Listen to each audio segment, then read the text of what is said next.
Hello my dear students, आपका पुनः आज के इस नए वीडियो में स्वागत है। और जैसा कि मैंने आपसे कहा था कि आज के इस वीडियो से हम कक्षा 10वीं गणित एनसीईआरटी की शुरुआत करने वाले हैं।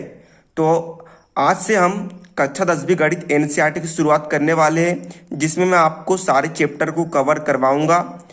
तो आज के इस वीडियो में हम अध्याय 1 वास्तविक संख्या की शुरुआत करने जा रहे हैं। तो आने वाले वीडियोस में आपको अध्याय 1 वास्तविक संख्या के वीडियोस देखने को मिलेंगे।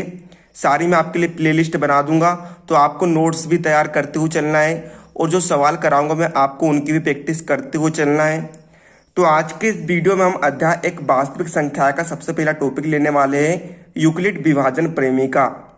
तो यूक्लिड विभाजन प्रेमिका के अंतर्गत जो आपकी जो प्रश्नावली 1.1 है, वह पूरी यूक्लिड विभाजन प्रेमिका पर आधारित है। तो आपको यूक्लिड विभाजन प्रेमिका टॉपिक जान लेना अति आवश्यक है।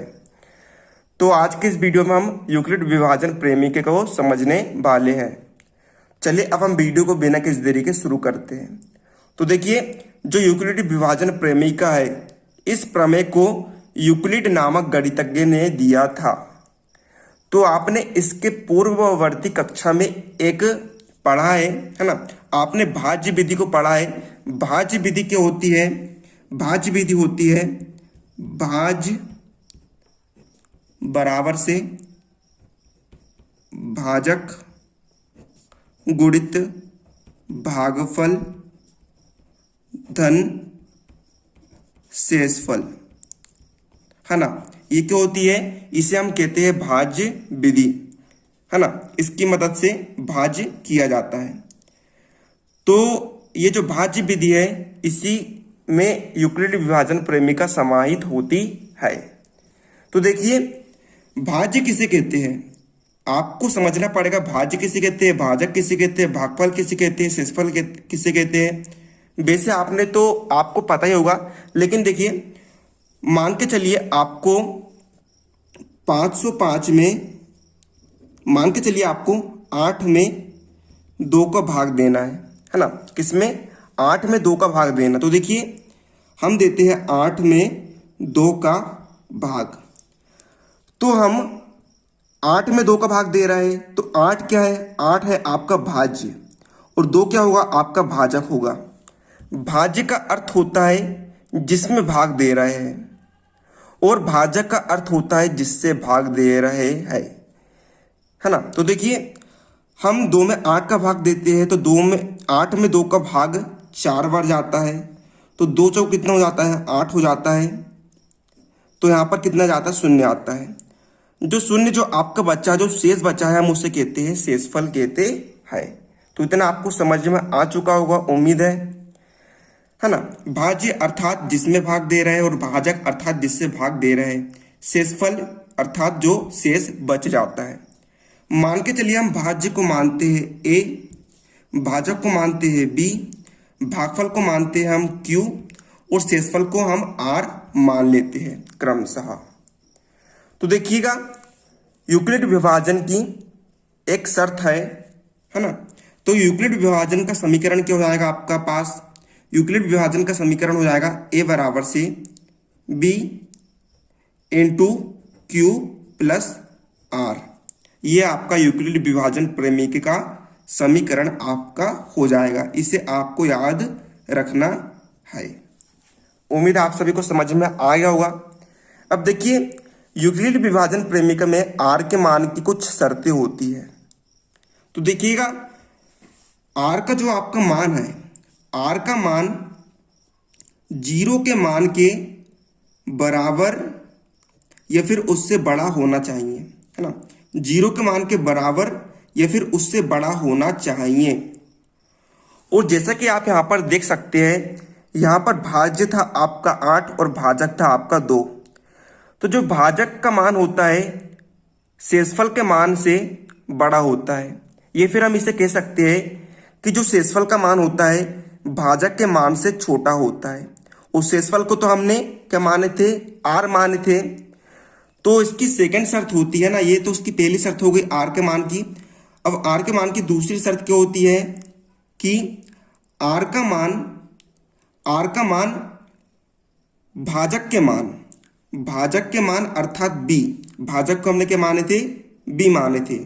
r का मान भाजक के मान से छोटा होना चाहिए, है ना, छोटा होना चाहिए। ये इसकी सेकंड शर्त होती है।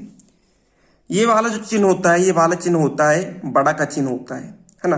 घर में जो परिवार में होता है, बड़े भाई छोटे भाई को मारता है, अर्थात हम इसे कहते हैं बड़े के चिन्ह, अर्थात जो आर का मान है 0 के मान से बड़ा है। और यह चिन्ह होता है छोटे का चिन्ह होता है, अर्थात जो घर में जो आपने देखा होगा, है ना, छोटा भाई बड़े भाई के हाथ मार खाता है, तो मतलब आर का मान जो है बी के मान से छोटा होता है। ये फिर हम इसे दूसरे शब्दों में कह सकते हैं बी का मान आर के मान से बड़ा होता है। तो ये इसकी शर्त हो जाती है। तो हमें यूक्लिड विभाजन प्रेमिका वाले सवालों को हल करने के लिए सबसे पहले हमें आला सूत्र समीकरण लगाना पड़ता है। इसके बाद हमें सवाल को तब तक हल करना पड़ता है जब तक कि आर का मान 0 के बराबर ना आ जाए। इस प्रकार से यूक्लिड विभाजन प्रेमिका वाले सवालों को हल करा जाता है। तो छात्रों, सबसे पहले हम एक उदाहरण के माध्यम से इस यूक्लिड विभाजन प्रमेय को समझने का प्रयास करेंगे। तो हमें करना क्या है, 42 और 455 का HCF ज्ञात करना है यूक्लिड विभाजन प्रमेय की सहायता से, है ना। यूक्लिड विभाजन प्रमेय की सहायता से आपको 42 और 455 का HCF ज्ञात करना है। तो देखिए, सबसे पहले हम लगाएंगे यूक्लिड विभाजन प्रमेयिका क्या होती है, a बराबर से b q प्लस r, है ना। ये आपकी यूक्लिड विभाजन प्रमेयिका होती है। a क्या है, भाज्य, बराबर से b क्या है, भाजक, गुणित q क्या है, भागफल, धन r क्या है, शेषफल। तो सबसे पहले हम करेंगे क्या, सबसे पहले हम 455 में 42 का भाग देंगे। तो देखिए, हम 455 में 42 का भाग देते हैं। तो 42 का पढ़ा ऐसा पढ़ो कि 455 से आगे ना बढ़े। तो 42 10 से क्या होता है, 42 में जब आप 10 का गुणा करेंगे तो कितना आंसर आता है, 420 आता है। तो यहाँ पर हो गए 5 में से 2 गए 3, 4 में से 4 गए 0, तो हम 0 को लिखते नहीं है ना। तो क्या है आपका भाज्य कितना है, 455, बराबर से भाजक कितना है, 42, गुणित भागफल 10, धन शेषफल 35। यह आपका प्रथम चरण हो गया। हमें इस मेथड से तब तक सोल्व करना है जब तक कि आर का मान 0 के बराबर ना आ जाए, है ना, आर का मान 0 के बराबर ना जाए।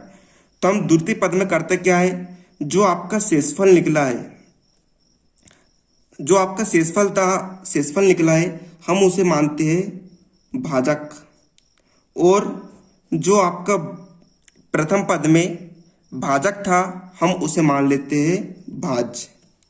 तो यहाँ पर आप भाग दीजिए। 35 का पहाड़ा ऐसा पढ़िए कि 42 से आगे ना बढ़े। तो 35 से कम 35 होता है ना। तो 35 यहाँ पर हो गया, 42 में से 35 गया, बचा 7। तो क्या आ गया यहाँ पर, भाज्य कितना है 42, बराबर से भाजक कितना है 35, गुणित भागफल कितना है 1, धन शेषफल कितना है 7। यह आपका द्वितीय चरण हो गया। अब अभी भी आर का मान 0 नहीं आया है, तो हम क्या करेंगे, तृतीय पद में जो शेषफल आपका निकला था 7, उसे हम मान लेते हैं भाजक, और जो आपका भाजक था 35, हम उसे मान लेते हैं भाज्य। तो अब 7 का पहाड़ा ऐसा पढ़िए कि 35 से आगे ना बढ़े। तो शतपाना कितना होता है, 35 होता है। तो 35 में 35 गया, बचा कितना, 0 आ गया। अर्थात आपका शेषफल यानी आर का मान कितना आ गया, 0 आ गया। भागफल कितना है, भागफल है 5। तो यहाँ पर देखिए तृतीय चरण में क्यों आएगा, भाज्य बराबर से, भाज्य का मान कितना है 35, बराबर से भाजक कितना है 7, गुणित भागफल कितना है 5, धन शेषफल कितना आ गया, 0 आ गया। यह आपका तृतीय चरण हो गया। तो देखिए, हमें सवाल को तब तक सोल्व करना था जब तक कि आर का मान 0 के बराबर ना जाता। देखिए यहाँ पर आर का मान 0 आ चुका है, तो यह आपका फाइनल चरण होगा। तो अर्थात यहाँ पर जो आपका भागफल निकला है वही आपका HCF यानी महत्तम समापवर्तक होगा।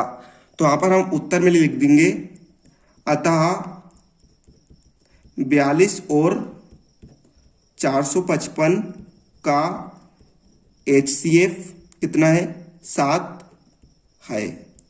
तो यह आपका आंसर हो जाएगा। तो इसी तरह हमें सारे आने वाले सवालों को सोल्व करना है। तो उम्मीद है आप सभी को यूक्लिड विभाजन प्रेमिका समझ में आ गई होगी। आप इन्हें नोट कर सकते हैं। आने वाले वीडियोस में हम इनके उदाहरण और प्रश्नावली के सवालों को सोल्व करने वाले हैं। तो उम्मीद है आपको वीडियो पसंद, वीडियो लाइक कर दीजिएगा। मिलते हैं आपको उसके नेक्स्ट वीडियो में।